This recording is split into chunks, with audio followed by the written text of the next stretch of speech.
pessoal, eu sou a Denise e estamos mais uma vez com as portas do Saramban abertos para uma conversa com vocês sobre literatura coreana.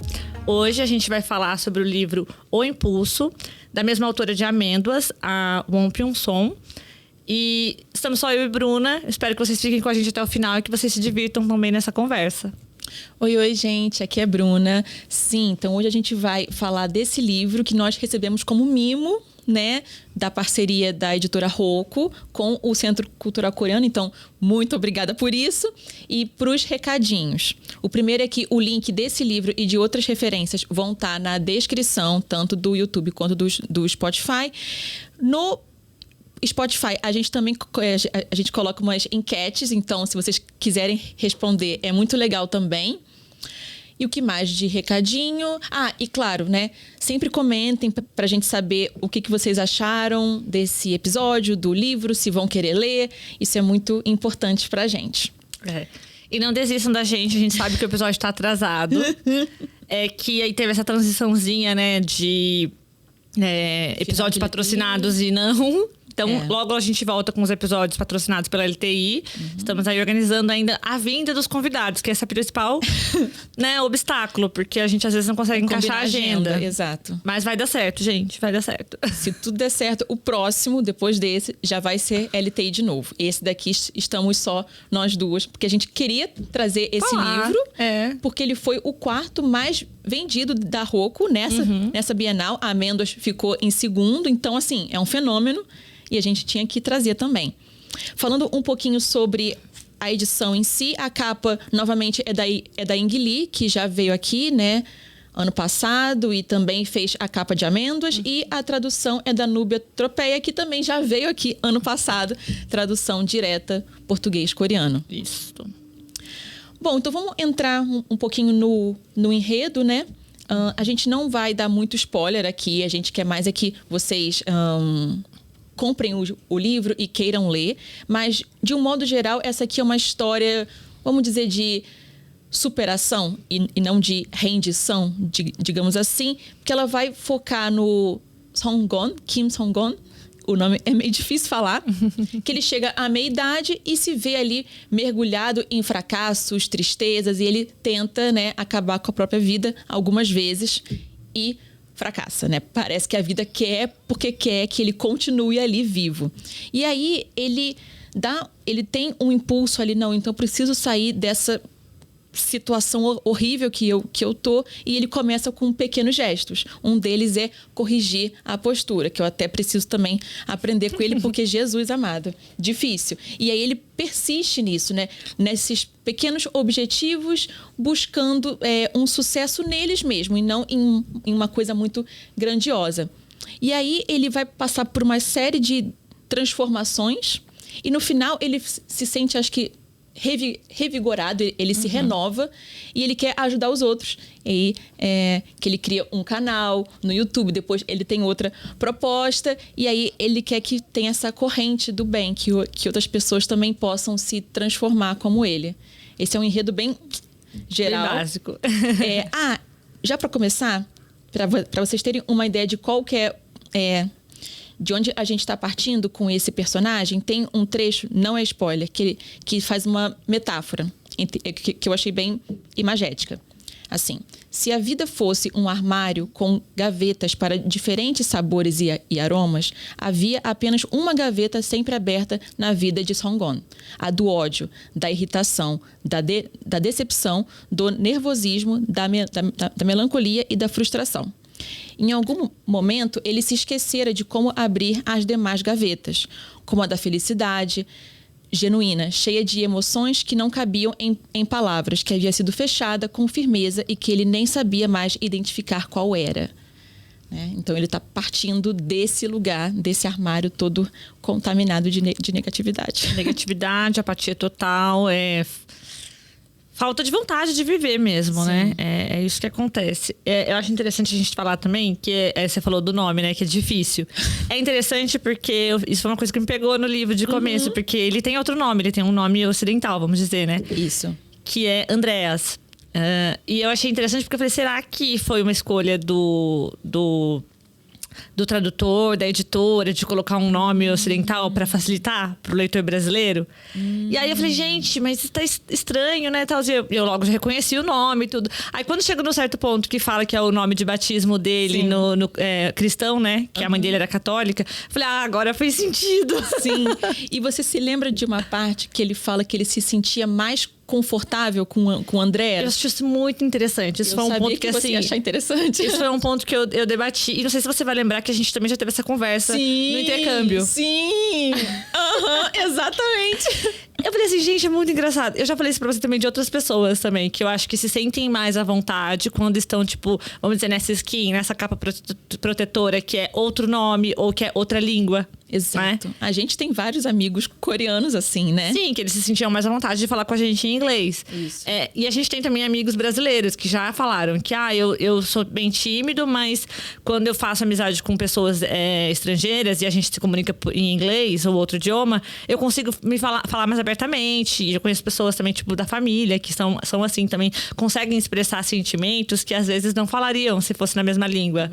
Eu acho que cai mais ou menos naquele esquema, tipo, se às vezes a gente ouvir uma música bem assim, sofrência em português, a gente fala, ai, que brega, não quero ouvir. Mas a mesma música que tem a letra muito parecida em outro idioma, a gente escuta. Entendeu? Exato. Não seria mais ou menos o mesmo sentimento, assim? Sim, eu acho que sim. Eu acho que ele se sentia mais confortável com o Andrés, porque ele vestia essa capa de internacional, ocidental. Então ali ele tá com uma outra figura, não a coreana, então não obrigado a servir, né, todos aqueles padrões né, culturais, tradicionais que a gente tanto conversa.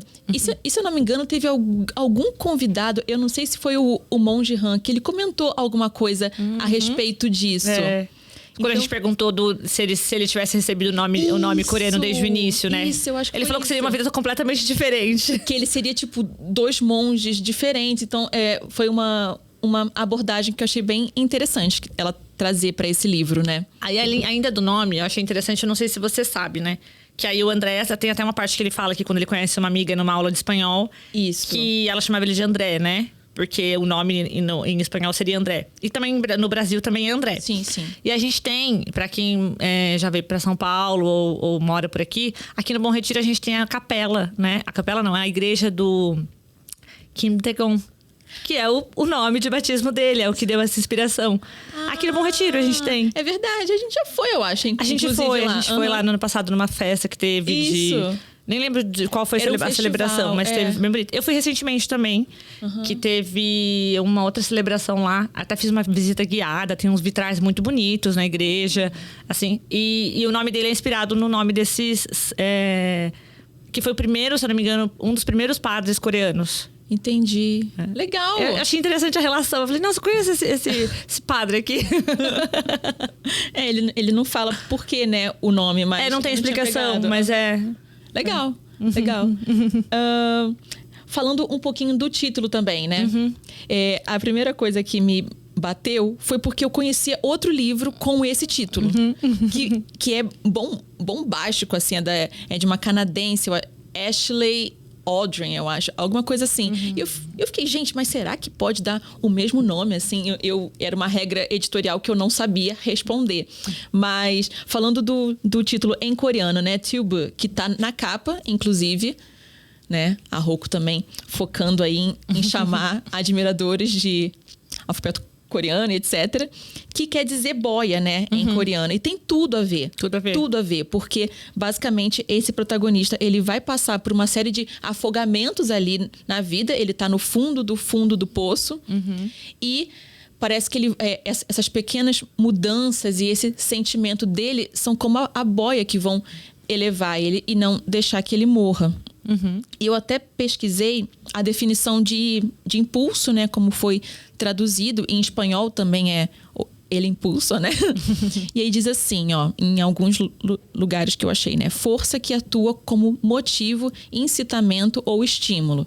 Desejo súbito e pouco racional que impele a agir de alguma forma. Força que provoca o movimento de alguém, o que impulsiona para que faça algo, que mude. Exatamente isso. Eu achei muito, muito legal o título, porque ele carrega também essa dualidade, né? que pode ser tanto o impulso negativo, que é esse impulso que ele tinha de euforia, que fazia ele tomar decisões precipitadas, como depois, quando ele começa a refletir mais e tomar decisões mais com calma, assim, ele começa a frear esse impulso, né? Verdade. Então eu vou catalisar isso para que isso seja algo que vai me levar mais longe, e não para que seja algo que vai ser uma subida rápida e que logo acabe. Né? Faz sentido. Eu achei muito legal, porque funciona dessas duas formas. Porque ele tinha esse impulso que era rápido, passageiro e que não era benéfico. E ele tem esse impulso que é o que vai dar força mesmo. Que arranca ele do fundo do poço. Isso. Né? E tem até um trecho que ele tá comentando, acho que com aquele amigo jovem dele, né? Que ele fala que a vida dele sempre foi... Ai, será que eu acho esse trecho? Deixa eu ver se eu marquei ele. Ai, diz que sim, Bruna. Ah, sim, aqui. Ele fala assim, né? Ele, naquele passado, eu só fazia A para conseguir B. Depois eu fazia B para conseguir C. Era desse jeito. Mas eu sentia que era tudo em vão, sabe? Porque quando a gente fracassa nesse objetivo final, tudo de A a Z que veio nesse meio perde o sentido. Então agora ele prefere ter não um grande objetivo. Ele bota aqui, a própria atitude vai ser o objetivo. Então, era esse impulso dele, né? De sempre continuar nessa engrenagem capitalista, vai. Como se fosse o que a gente fala muito aqui. Vários livros trazem essa temática, essa coisa da vida que a gente tem hoje, na atualidade, que é essa coisa imediatista e é meio que automático. Entendeu? Que é o que aconteceu também de levar ele a essa apatia, porque tudo é tão automático que ele não para, não observa, não sente de verdade. Sim, né? sim. Então acho que é isso. Vamos desacelerar um pouquinho para poder ver tudo isso direito. Eu achei ótimo, sim. E é muito Coreia, né? Acho que ele é um retrato, assim, de um senhor de meia-idade coreano, né? Que, então, passou esses anos todos, né? No Pali-Pali. No Pali-Pali, que Jesus amado. É muito Pali-Pali. Acho que do título é isso que, né? Seria interessante a gente comentar. Agora, sobre o gênero. Primeiro que assim, né? Gênero literário é uma coisa muito mercadológica, né? Claro que a gente coloca nessas caixinhas, mas é muito sobre convenção, para vender de uma forma e tal. E a literatura é muito maior do que isso. Mas um questionamento que eu fiquei é assim, ele tem um quê de ficção de cura, mas ele tem alguma coisa diferente também. Então, parece que ele se encaixa ali, mas não inteiro. Olha, eu vou dizer que até o começo, assim, tava muito pra mim, ficção de cura. Inclusive, ele tava me lembrando muito, pra quem gostou de A Inconveniente Loja de Conveniência, no começo ele tava me lembrando muito esse livro. Sim, sim. Eu tava tipo assim, gente, foi o Bong Joon-ho mesmo que escreveu? Ou foi o autor de A Inconveniente Loja de Conveniência? Porque tava muito parecido. Sim. Mas depois ele foi enveredando pro outro lado, assim. Então, realmente, eu acho que ele consegue transitar nesse gênero, né, de ficção de cura. Mas eu também acho que dá pra colocar que ele vai além um pouco. Eu acho que assim, por exemplo, o que a gente vê muito em ficção de cura é que sempre tem algum lugar físico que acolhe. E aqui a gente... De certa forma, temos. A kitnet dele? A kitnet dele. Mas a kitnet começa como um caos. Tipo, não é um lugar que ele vai a princípio e que acolhe. Ele é que transforma a kitnet, sabe?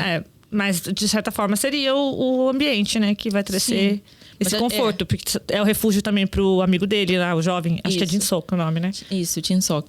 Mas eu acho que nos outros desse gênero, né, de cura e tal, tem sempre esse lugar fora e a pessoa se encontra ali. Até em Amêndoas mesmo tem o sebo. Sim. Da mãe dele. Aqui é isso. Ele se transforma e transforma o ambiente. Mas também tem isso de algumas mensagenzinhas. Isso tem bastante. Tem muita frase de efeito. Pra virar um post, assim, né? Assim, pra gente é ótimo.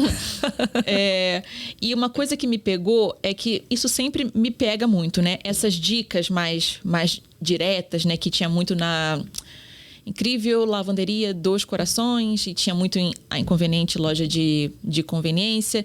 E elas são muito irreais, sabe? Então, nesse começo, e é importante a gente falar, né? Que o começo, as duas empacaram, né? O começo tava meio difícil, Difícil. assim. Do meio pra lá, e aí deu assim, uma emoção de continuar, e o final foi legal. Isso. Até, tipo, a página 80, 100, eu tava assim, gente, pelo amor de Deus. O que vai dar, né? É, assim, tá. E o que tem, né? Depois é que engata e aí dá meio que uma personalidade pra esse livro. Sim. Mas muitas das coisas, assim, eu acho muito irreal, sabe? E isso sempre me pega, porque ela traz como se fossem coisas muito simples. Fórmulas, né? Fórmulas, isso. E aí, por exemplo, tem gente, eu também eu estive nesse lugar diversas vezes, que não consegue mudar sozinho, sabe? Então, não é tão simples também assim, não. Né? Às vezes, a gente está tanto no fundo que precisamos de alguém, mãos ali para levar a gente para cima. E aí, acho que faltou um pouco disso também. No final, aparece.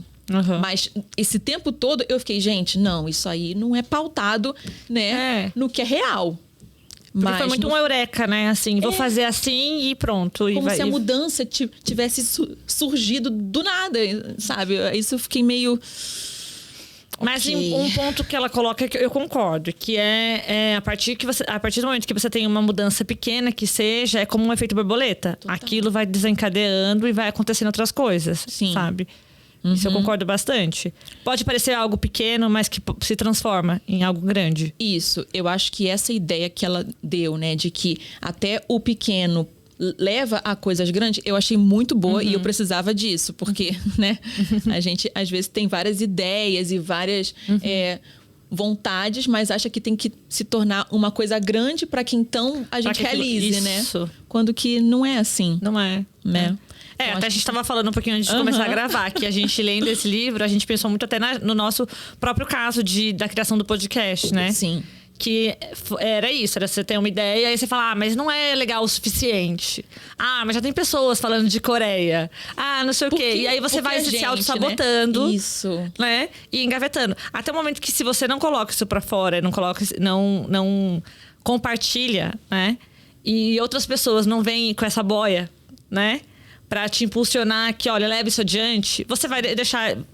Essa euforia da ideia passa, você vai deixar isso pra trás e pronto, uma grande ideia foi embora.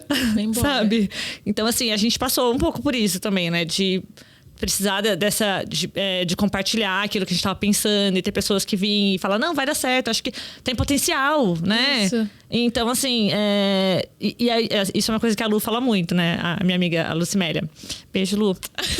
Que se você não começa a se movimentar, nada acontece, entendeu? E até nesse livro tem vários trechos que ele fala sobre isso, né? Que a mudança ela não vai acontecer se você ficar parado.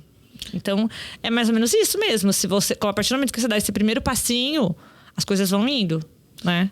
Eu acho que a gente teve muita sorte enquanto podcasters, porque a gente teve ali uma rede de apoio, né? E de incentivo muito forte e bacana. E a gente foi vendo que estava dando certo e hoje a gente recebe pessoas falando que estão se inspirando na gente. Então, assim, é muito bacana, né? Poder também criar essa corrente do bem, digamos assim.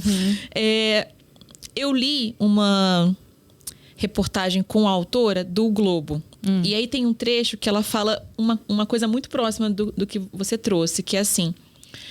achei que nossas vidas seriam mais felizes e satisfatórias se sonhássemos com a mudança em vez do sucesso. O oposto do sucesso é o fracasso, mas o oposto da mudança é não fazer nada. Isso. Então, é o que a Lu também está aí colocando, né? Então, faça alguma coisa que você já vai estar fazendo algo. Isso. Já não vai ser um fracasso. Eu achei brilhante. Eu acho que é uma grande filosofia para a gente levar. E é algo que a gente trouxe também quando a gente teve aquele episódio de ficção de cura, que a gente falou sobre a Incrível Lavanderia dos Corações, sobre a Bem-vindos à Livraria Rondon e a Grande Loja dos Sonhos, que a gente falou muito sobre ter sonhos, né? Isso. E muitas vezes as pessoas acham que ter um sonho é exatamente isso, realizar esse sonho é o sucesso. E às vezes não, gente, tem tanta coisa entre isso e o depois disso, porque o sonho nunca acaba, né? Como a gente falou. Ele vai se renovando. Ele vai se renovando. Depois, tem até um trecho aqui mais pro finalzinho que o Jin-Sook fica questionando ele. E depois? E depois? E depois a vida continua. E depois a gente tem que continuar de novo, dando um passinho de cada vez, vendo o que a gente pode fazer naquele dia. Isso também é uma coisa que veio muito naqueles livros, que eu lembro que no episódio eu cheguei a falar até de Carpe Diem, né? E esse livro aqui também traz muito isso. Sim. Que conforme ele ficava muito buscando esse sucesso que ele colocava como meta, ele deixava de viver o presente, né? E ele perdeu vários vínculos, né? Com a família, e até com os amigos. E até ele até mesmo se dissociou de si próprio, porque Total. ele deixou de sentir genuinamente, ele não sabia nem como sorrir mais, né? E isso eu achei legal e achei um ponto parecido com Amêndoas, porque, né?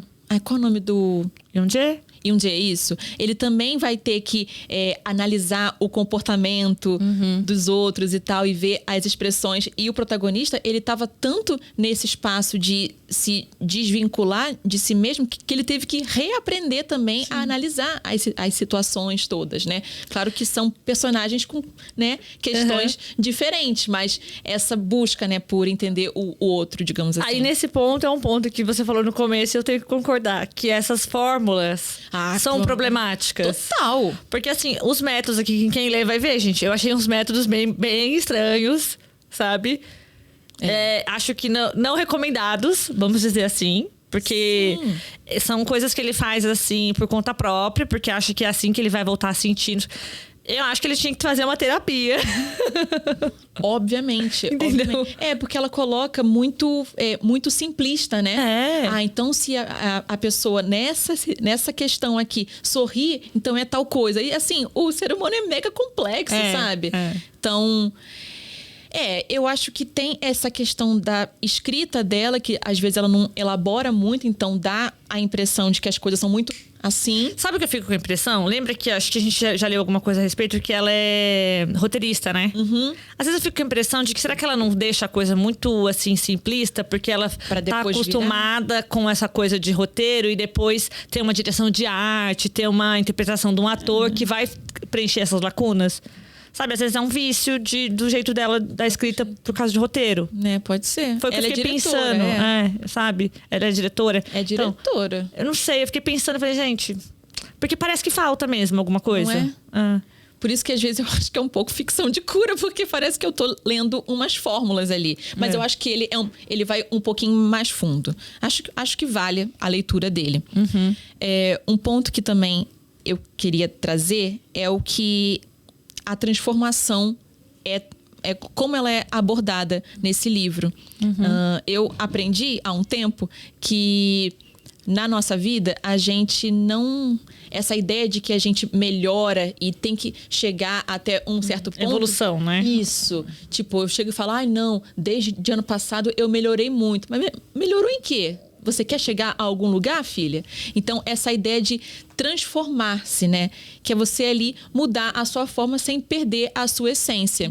E eu também fiquei pensando muito a diferença de transformação para mudança.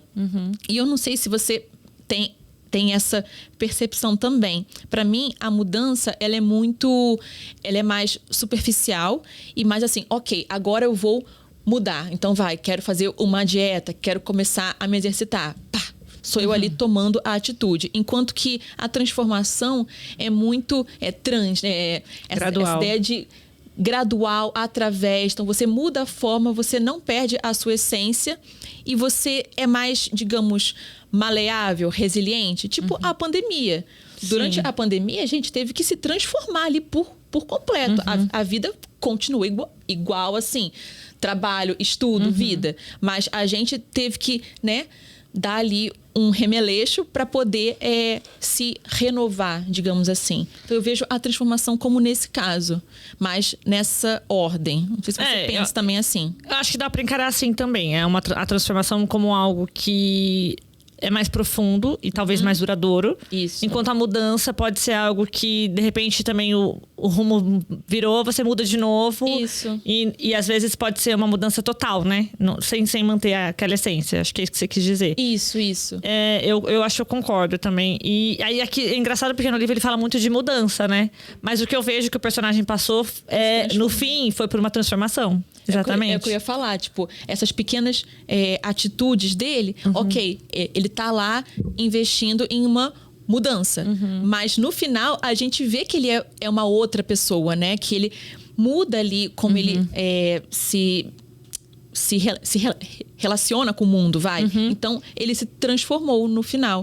Que, inclusive, eu acho que até uma coisa que enquanto eu lia, eu pensei nisso até também, assim, pensando em relacionamentos interpessoais, né? Porque o personagem aqui, ele tem bastante problemas, obviamente, com a família, né? Com a esposa e com a filha. E tem uma parte até que a esposa fala pra ele, né? Você não mudou nada. E é bem isso, porque assim, quando você faz essa coisa que é superficial, ela pode desmoronar a qualquer momento, entendeu?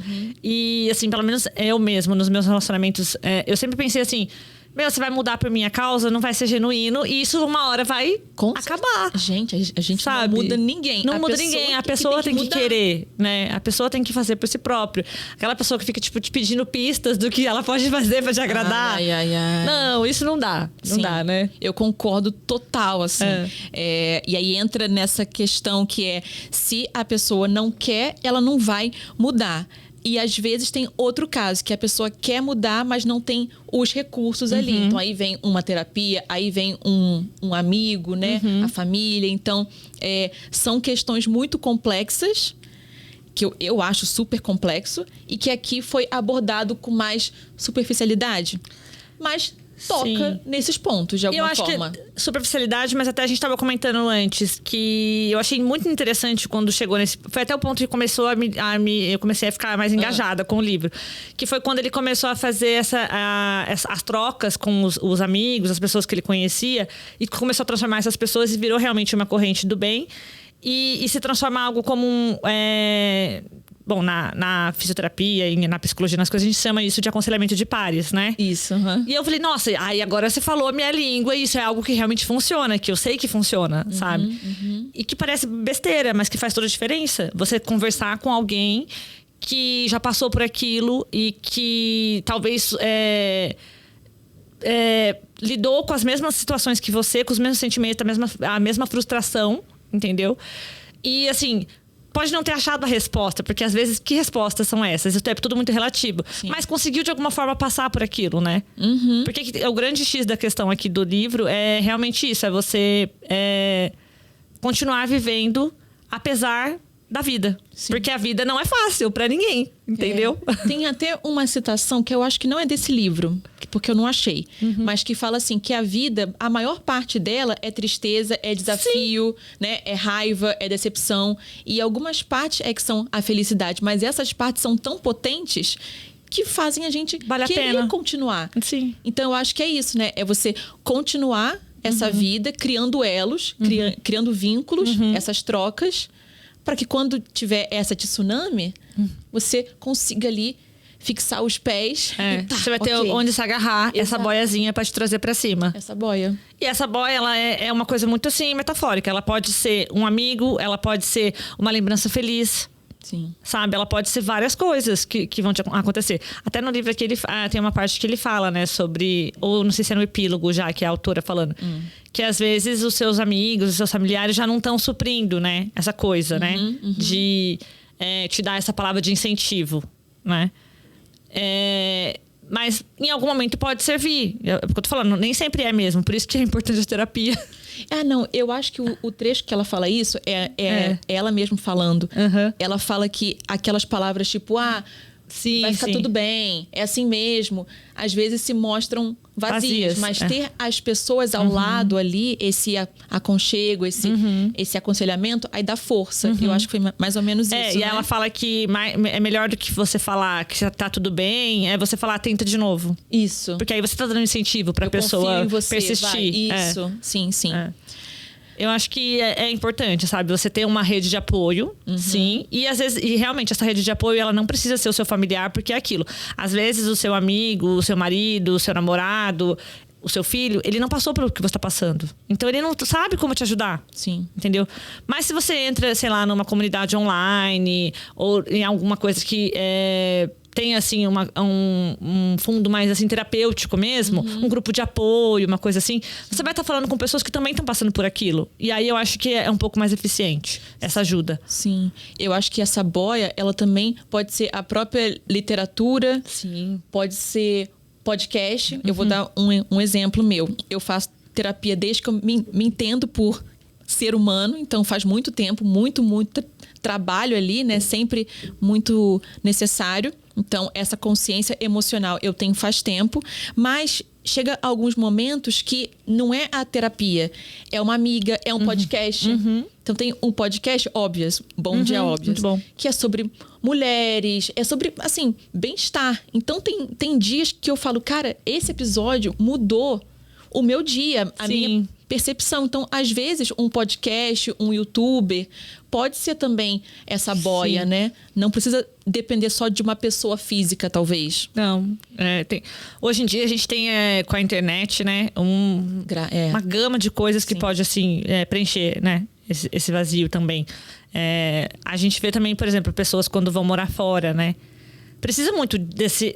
Não tem com quem conversar, não tem dificuldade de adaptação, de idioma. Total. E querendo ou não, a internet acaba sendo essa ponte para se conectar com outras pessoas. Sim. E isso é uma fonte de conforto também, de ter ali um porto seguro, né?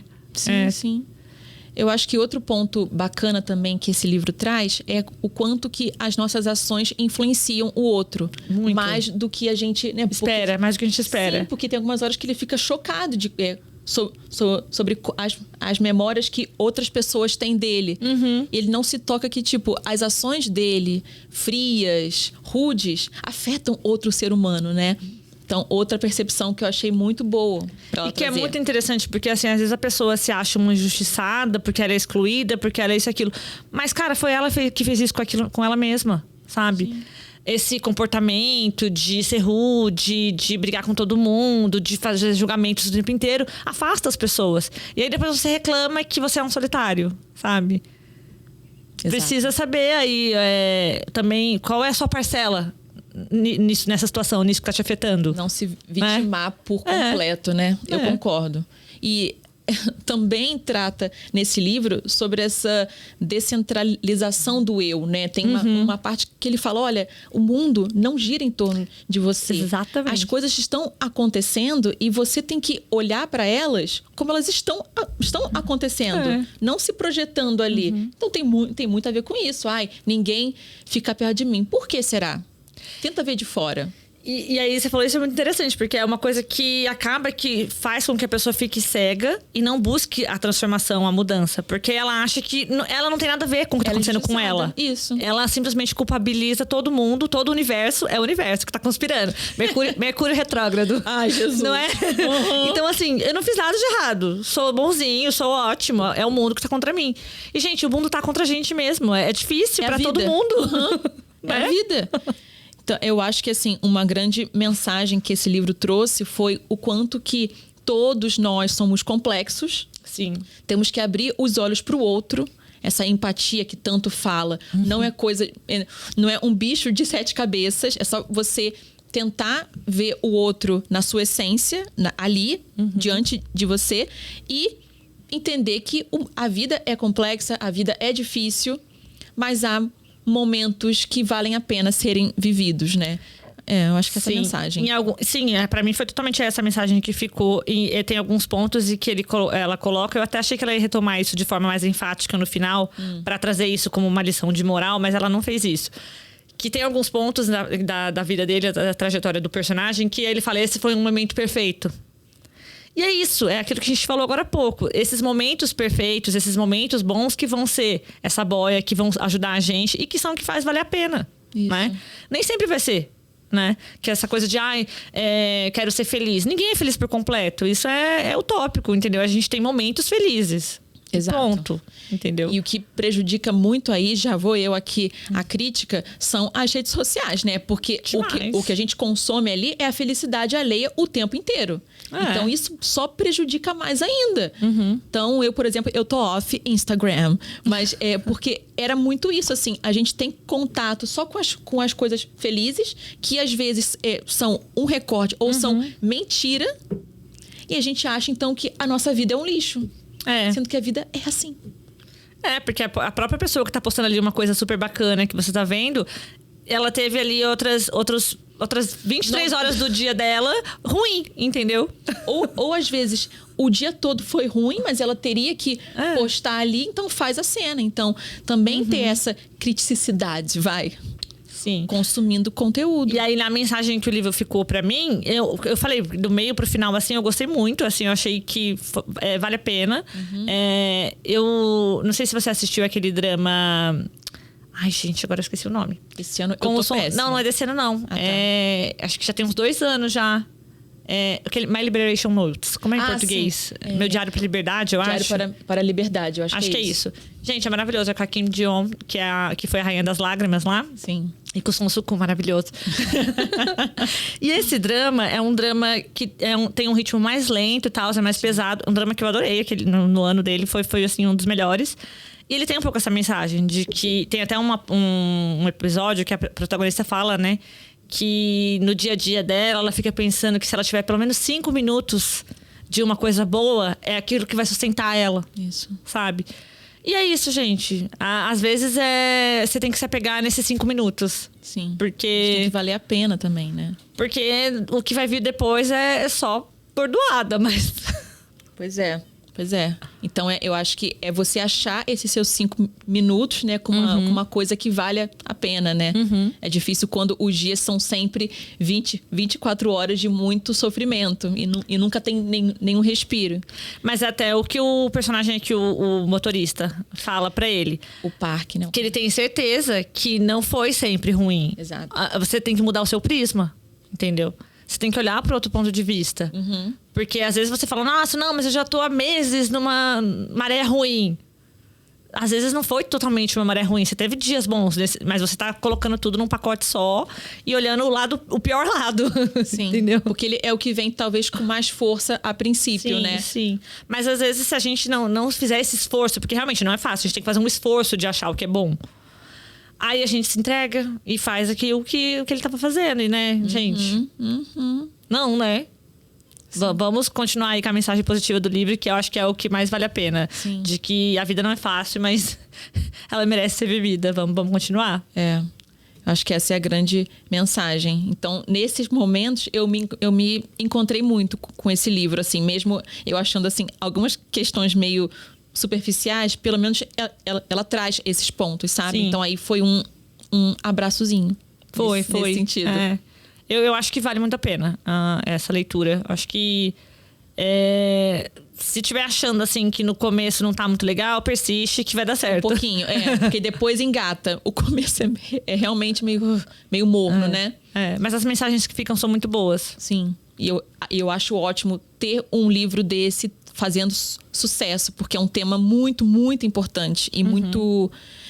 É abordado, mas nem sempre com tanta autenticidade, assim. Então, achei bem bacana ela trazer isso à tona. E eu achei legal que se você for ver nessa esteira de ficção de cura que tá vindo, esse aqui consegue tocar mais profundo. Exato. Entendeu? Exato.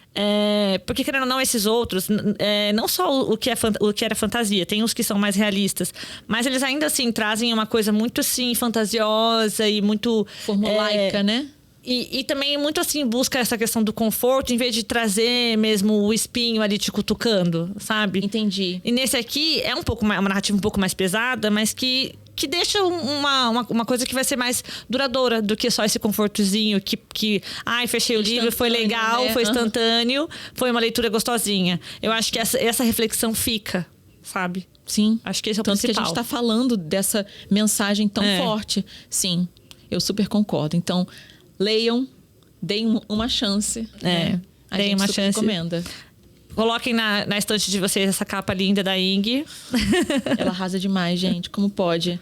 E aí tem vários easter eggs, de novo, Sim. porque ela ama fazer isso. É maravilhoso a gente ler e voltar pra capa. É uma delícia. E depois contem pra gente, né? O que vocês acharam dessa leitura. Se concordam, se pensaram em outra mensagem, pelo amor de Deus, manda, porque é muito importante pra gente.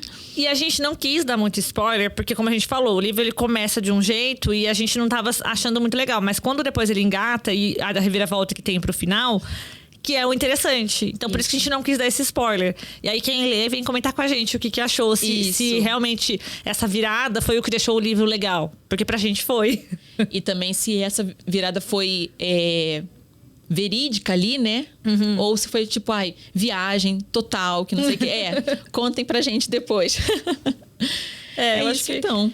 Acho que foi muito legal, assim, essa leitura. Vamos ver aí quais são os próximos lançamentos. Já temos, né, aliás. Já chegou. Já chegou. A próxima temporada, um spoilerzinho. Vai. A próxima temporada com a LTI vai ser de lançamentos? Sim. De 2 são... 2 são lançamentos. E meio que não é. Relançamento. Relançamento. Fica aí a dica. E vai ser com temas bem diversos. Então, fiquem ligadas. Só isso que a gente pode falar. É isso aí. A gente deixa na descrição, né, os links, as coisas que a gente referenciou. Isso. Eu acho que também uma coisa interessante de falar é que o livro ele se passa na pandemia, Verdade, né? isso. Isso foi muito interessante, que a gente leu recente o Kaiju, né? A gente tava falando que lembrou um pouco, né? Sim. A questão de pandemia, entregadores, né? Essa luta, né? Que ele ia na chuva, no sol, cansaço. É verdade, tem esse ponto também. Tem esse ponto. E que faz muito sentido ser também essa transformação dele, né? Porque as circunstâncias exigiam isso também, né? Sim. Então também tinha esse plus. E faz muito sentido também a temática da literatura de cura, que ela ganhou mais força agora, né? Sim. Pós-pandemia. Acho que... E a autora sabe disso também. Ela saca. Ela saca. Ela saca. Ela é diretora de cinema, tá lá só assim, ó. Mas é isso aí, gente. O irmãozinho de amêndoas, coloquem na estante de vocês. E que venham mais, né? E até o próximo episódio. Até. Tchau, Tchau, tchau.